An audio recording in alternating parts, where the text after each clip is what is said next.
ഈ മട്ടാഞ്ചേരി സ്റ്റൈലിൽ ഇറച്ചിച്ചോറാണ്. അപ്പോൾ ഇത് വെക്കണ ആൾ ഇതൊക്കെ സെറ്റാക്കി വെക്കാൻ പറഞ്ഞു. ഇപ്പോൾ ആളെത്തു.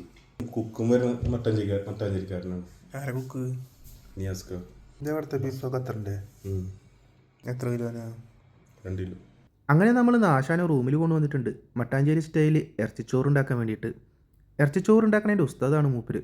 കുറേ നാളായിട്ടുണ്ട് മൂപ്പര് ഉണ്ടാക്കുന്ന ഫുഡ് കഴിച്ചിട്ട്. അപ്പോൾ ഇന്ന് റൂമിലോട്ട് വരാൻ പറഞ്ഞിട്ട് ഇവിടെ ഉണ്ടാക്കാണ്. അപ്പോൾ വീഡിയോ കണ്ടിട്ട് ഇഷ്ടമാണെങ്കിൽ ഒന്ന് ലൈക്ക് ചെയ്ത് സപ്പോർട്ട് ചെയ്യാൻ മറക്കരുത്. അപ്പോൾ ഒന്ന് ഫുഡ് ഉണ്ടാക്കാൻ വേണ്ടിയിട്ടുള്ള സംഭവങ്ങളൊക്കെ റെഡിയാക്കി വെച്ചിട്ടുണ്ട്. തക്കാളി, സവാള, ഇഞ്ചി, പച്ചമുളക്, വെളുത്തുള്ളി എല്ലാം റെഡിയാക്കി വെച്ചിട്ടുണ്ട്.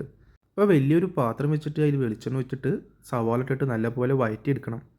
പിന്നെ അത് കഴിഞ്ഞിട്ട് അതിലേക്ക് ആവശ്യമായിട്ടുള്ള കുറച്ച് കറുകയുടെ ഇല, പിന്നെ ഏലക്കായ, കരിയാമ്പൂ, പിന്നെ കുറച്ച് കുരുമുളക് കാര്യങ്ങളൊക്കെ എടുത്ത് സെറ്റാക്കി വെക്കണം. അത് സവാളൊക്കെ മൂത്ത് വരുന്ന സമയത്ത് അതിലേക്ക് ഇട്ട് കൊടുക്കാനാണ്.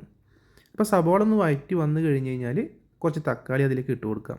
പിന്നെ നമ്മൾ നേരത്തെ ചതച്ച് വെച്ചിട്ടുള്ള ഇഞ്ചി, പച്ചമുളക്, വെളുത്തുള്ളി അതിലേക്ക് ഇട്ട് കൊടുത്തിട്ട് നല്ലപോലെ വഴറ്റിയെടുക്കണം.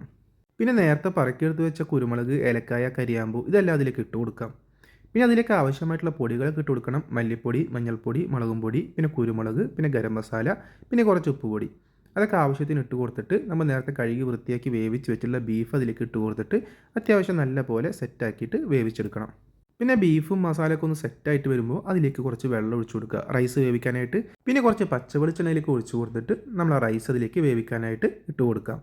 പിന്നെ ഇടയ്ക്കൊന്ന് ചെറുതായിട്ടൊന്ന് റൈസ് ഒന്ന് ഇളക്കി കൊടുക്കണം. പിന്നെ അതിലേക്കൊരു സ്പെഷ്യൽ ഐറ്റം കൂടി ചേർക്കുന്നുണ്ട്, തേങ്ങാപ്പാൽ ചേർക്കുന്നുണ്ട്. തേങ്ങാപ്പാലും കൂടി ഒഴിച്ച് കഴിഞ്ഞിട്ട് അത് സെറ്റായി വരുമ്പോൾ നല്ല അടിപൊളി ടേസ്റ്റ് ആയിരിക്കും. പിന്നെ ഇതിൻ്റെ പ്രധാന കോമ്പിനേഷൻ ഐറ്റം എന്ന് പറയുന്നത് ഇഞ്ചും പുളിയാണ്. അപ്പോൾ അതൊരു സൈഡിൽ ഉണ്ടായിക്കൊണ്ടിരിക്കുകയാണ് കേട്ടോ. പിന്നെ പരിപ്പ് കറി വേണം. പരിപ്പ് കറി ഇപ്പോൾ നമുക്ക് ടൈമില്ലാത്തതുകൊണ്ട് അത് ക്യാൻസൽ ചെയ്തു. ശരിക്കും പറഞ്ഞു കഴിഞ്ഞാൽ പരിപ്പ് കറി, ഇഞ്ചും പുളി, പപ്പടം, പിന്നെ ഈ റൈസും അടിപൊളിയായിരിക്കും. ഇപ്പോൾ നമ്മൾ അതിൻ്റെ കൂടെ പരിപ്പ് കറി മാത്രം ഒഴിവാക്കി, ബാക്കി പപ്പടമൊക്കെ അത് റെഡി ആയിക്കൊണ്ടിരിക്കുകയാണ്. അപ്പോൾ നമ്മളെ റൈസൊക്കെ ഏകദേശം റെഡിയായി വന്നിട്ടുണ്ട്. ഇനി നമുക്ക് നല്ലപോലെ മിക്സ് ചെയ്തിട്ട് എടുക്കാം. റൈസൊക്കെ വെന്തതിന് ശേഷം ഒരു 15 മിനിറ്റോളം നല്ലപോലെ അടച്ചു വെച്ചു കേട്ടോ. ഒന്ന് റൈസും പിന്നെ അത് മസാലയൊക്കെ ഒന്ന് സെറ്റായിട്ട് കിട്ടാൻ വേണ്ടിയിട്ട് ചെറുതായിട്ടൊന്ന് ദമ്മായി കിട്ടും. അപ്പോൾ നല്ല ചൂടോടെ തന്നെ നമുക്ക് വിളമ്പിയിട്ട് കഴിക്കാം. നല്ല സ്മെല്ലൊക്കെ വരുന്നുണ്ട് കേട്ടോ. സംഭവം അടിപൊളിയായിരിക്കും. അപ്പോൾ എല്ലാം സെറ്റാക്കി എടുത്ത് വെച്ചിട്ടുണ്ട്. സാലഡ് ഉണ്ട്, പിന്നെ ഇഞ്ചും പുളി, പപ്പടം. അപ്പോൾ നമുക്കൊരു പ്ലേറ്റ് എടുത്തിട്ട് അതിലേക്ക് ചോറ് വിളമ്പിയിട്ടുണ്ട്. ഇനി അതിലേക്ക് ഇഞ്ചും പുളി, കച്ചമ്പർ, പപ്പടം കൂടി ഇട്ട് കൊടുത്തിട്ട് നമുക്ക് കഴിച്ചു തുടങ്ങാം. ആദ്യം ആ റൈസ് മാത്രമായിട്ട് എടുത്തിട്ട് കഴിച്ചു നോക്കാം. സംഭവം അടിപൊളിയായിരിക്കും കേട്ടോ. ഞാൻ ടേസ്റ്റ് നോക്കിയതാണ് നേരത്തെ.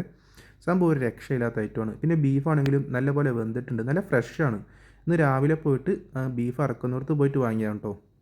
അപ്പോൾ സംഭവം ഇഞ്ചും പുളിയും പിന്നെ സാലഡും ബീഫൊക്കെ കൂട്ടി കഴിക്കാനായിട്ട് ഒരു രക്ഷയില്ലാത്ത ടേസ്റ്റാണ്. അപ്പോൾ സംഭവം അടിപൊളിയായിട്ടുണ്ട്. അപ്പോൾ നിങ്ങൾക്ക് വീഡിയോ ഇഷ്ടപ്പെട്ടെങ്കിൽ ലൈക്ക് ചെയ്ത് സബ്സ്ക്രൈബ് ചെയ്യാൻ മറക്കരുത്. അടുത്ത വീഡിയോ ആയിട്ട് വീണ്ടും കാണാം.